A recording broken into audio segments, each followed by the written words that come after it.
Jeremias disse assim em Lamentações capítulo 5: Lembra-te, Senhor, do que tem acontecido conosco, olha e vê a nossa desgraça. Vamos pular para o versículo 19, diz assim: Tu, Senhor, reinas para sempre, teu trono permanece de geração a geração. Agora o versículo de número 21. Restaura-nos para ti, Senhor, para que voltemos, renova os nossos dias como os de antigamente. Palavras de Jeremias em Lamentações. Escute bem. Depois de 40 anos de ministério, essas são as últimas palavras de Jeremias. No capítulo 1 do livro que leva o seu nome, Jeremias era uma criança iniciando a sua jornada espiritual. Jeremias esteve durante 5 reinados de Israel. Ele esteve durante o reinado de Josias, Joacás, Joaquim e do rei Zedequias. Agora, 40 anos, e essas são as últimas palavras registradas pelo profeta chorão, o profeta Jeremias. Temos o final de uma história de 40 anos. Agora ele já é um profeta experiente. E o sentimento de Jeremias é de dores, angústia, destruição. O livro que acabamos de ler chama-se Lamentações ou Lamentação. Não preciso nem explicar o porquê. Jeremias é o profeta chorão. Ele lamenta ter alertado Israel por 40 anos e nada. E o povo não obedece, não obedeceu. E não resta mais nada em Jeremias a não ser lamentar. Nada é pior do que o sentimento de destruição dentro da alma. Aquele sentimento de morte, de fim, de que não há mais solução, que não há mais esperança, que tudo acabou e nada faz mais sentido. Sabe aquele sentimento que a força foi embora e só resta lágrimas? Sabe aquele sentimento que aperta o coração e leva embora o vigor, o sentido e o ânimo?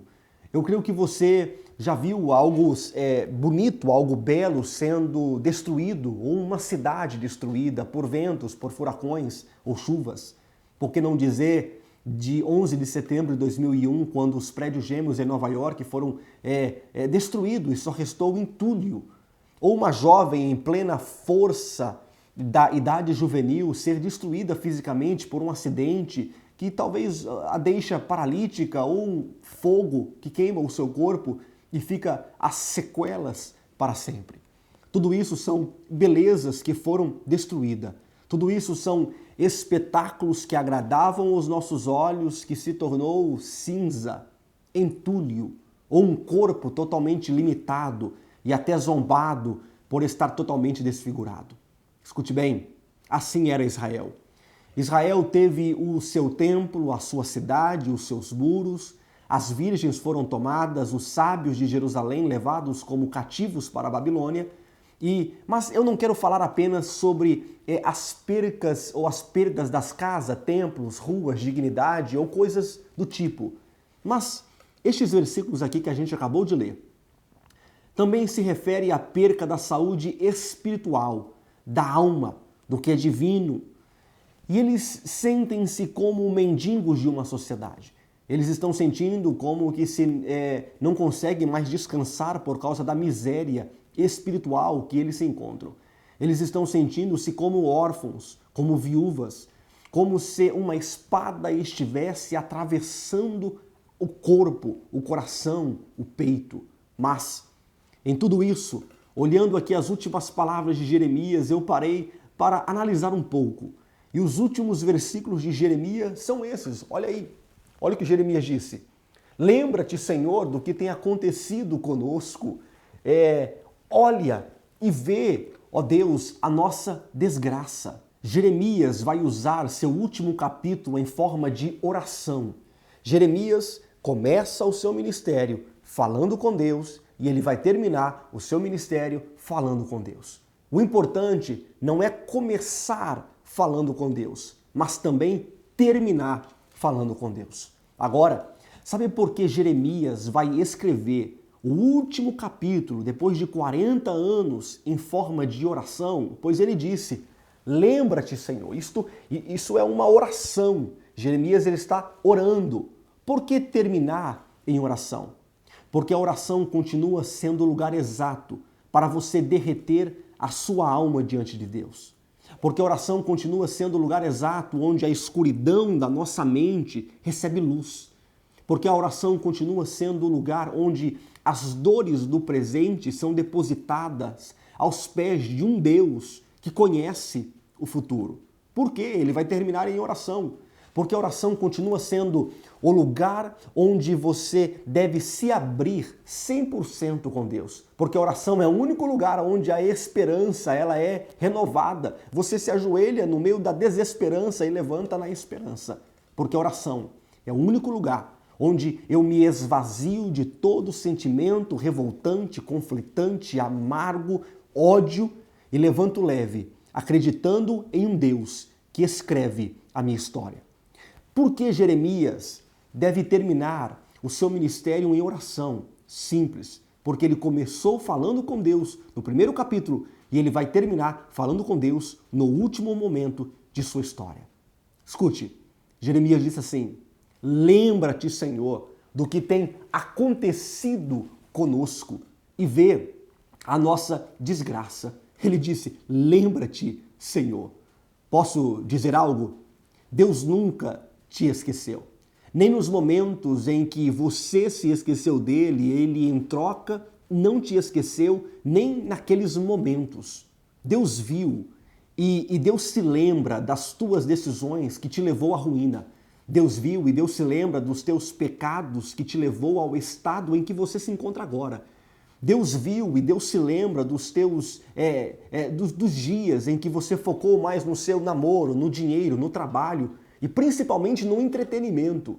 Deus viu e Deus se lembra de como lentamente você foi se afastando, a chama foi embora, o prazer foi diminuindo. Jeremias disse: olha a nossa desgraça. Essas são as palavras de Jeremias, não minhas. Deus viu e Deus se lembra de como toda a sua vida se tornou uma desgraça com o tempo.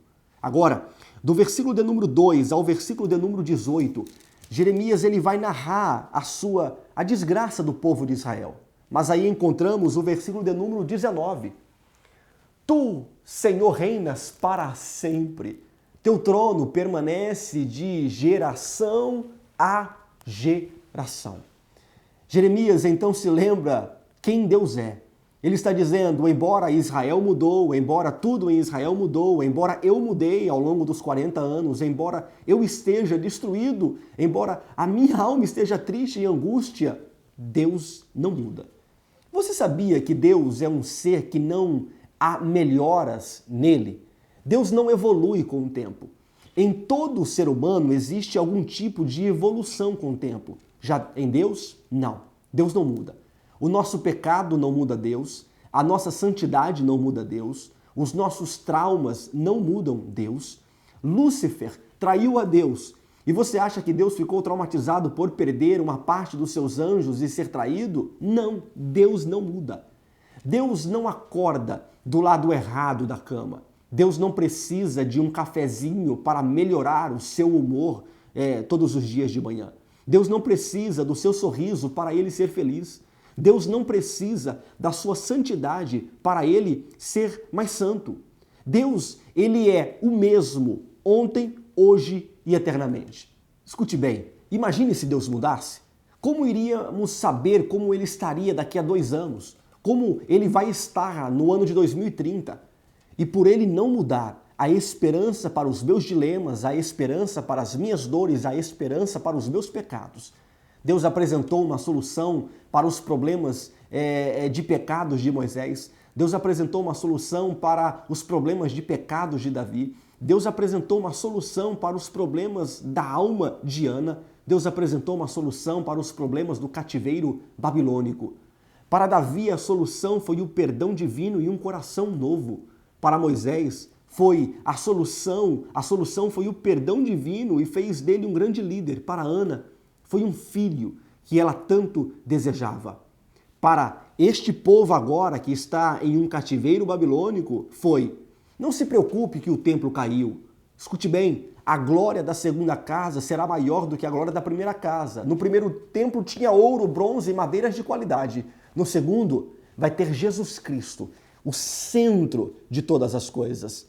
Se tem Jesus Cristo, então tem solução para os meus dilemas, para os meus problemas, para os meus conflitos internos. Jeremias diz assim no versículo de número 21, restaura-nos, Senhor, para ti, para que voltemos, renova os nossos dias como os de antigamente. Escute bem, 40 anos é praticamente uma geração. E outro detalhe, Jeremias começou seu ministério quando era apenas uma criança. E ele não viu, nem a sua geração viu o povo servindo a Deus. E vendo o que Deus é capaz de fazer, e vendo o povo servindo a Deus, e vendo as verdades de Deus. Na verdade, durante o período em que Jeremias profetizou, todos os reis fizeram quase a mesma coisa. Eu digo que eles viviam em uma bolha, não conheciam a Deus, não conheciam o seu poder, não conhecia a sua voz, não conhecia os mistérios de Deus, não conhecia o Deus que desejava fazer, não conhecia o que Deus desejava fazer em suas vidas. Eles estavam caminhando literalmente para a destruição e não estavam percebendo. E o problema de viver em uma bolha, de não conhecer Deus, é que você acaba vivendo enclausurado por aquilo que as pessoas em torno de você falam e dizem. É uma bolha. A bolha forma a sua maneira de pensar, de agir, de acreditar. A bolha define muitas coisas em sua vida, a maneira que você pensa. A bolha faz com que você perca a visão do além, do que Deus ainda pode fazer. E digo mais, estamos vivendo em uma bolha, em um mundinho religioso hoje em dia. Limitamos Deus, não acreditamos mais em seu poder. Eu me lembro das palavras de Leonard Ravenhill, que dizia assim: quem nasceu nos últimos 20 anos não conhece a Deus e o seu evangelho. Eu achava que Ravenhill, ele exagerava nessas palavras, mas hoje eu não penso assim. Os que têm nascido recentemente, os jovens obreiros, eu digo que muitos destes não conhecem a Deus. Muitos dessa geração não teve experiência com Deus e não tem experiência com o divino. Não tem experiência com a Bíblia, com a transformação, com o novo nascimento, com a oração. Eu não sou muito de ficar falando de igrejas por aí, mas hoje eu vou falar um pouco. Muitas igrejas hoje só têm programas, ideias, marketings, plataformas, entretenimentos para animar, para divertir, para atrair. Mas esses programas nunca vão satisfazer a necessidade da alma. Jeremias disse assim: restaura-nos para ti, para que voltemos, renova os nossos dias como os de antigamente. Jeremias termina o seu ministério em lágrimas, em oração: restaura-nos, restaura-nos. Faça de novo, renova mais uma vez. Eu vou além nas palavras de Jeremias. Pai, faça algo que essa geração ainda não viu, só leu nas histórias. Faça algo em minha vida, faça algo na vida dessa pessoa que está me ouvindo, que está me vendo. Faça algo que venha fazer o nosso coração tremer por ti. Faça algo que venha fazer acreditarmos novamente em seu poder. Faça algo que venha fazer o que nunca vimos. Faça algo que venha fazer a gente ouvir a sua voz como nunca ouvimos antes. Faça, Deus. Faça algo em minha geração, porque a minha geração não conhece mais a ti. Jeremias, ele começou a sua jornada ainda uma criança ouvindo Deus falar. Eu velo sobre a minha palavra para fazê-la cumprir, significando que eu estou atento à minha palavra para fazê-la cumprir. E a minha geração não conhece Deus. E agora Jeremias vai terminar com a certeza que Deus realmente vela sobre a sua palavra para fazê-la cumprir. Escute, o famoso pregador americano D.L. Moody sempre contava uma história de um cachorro.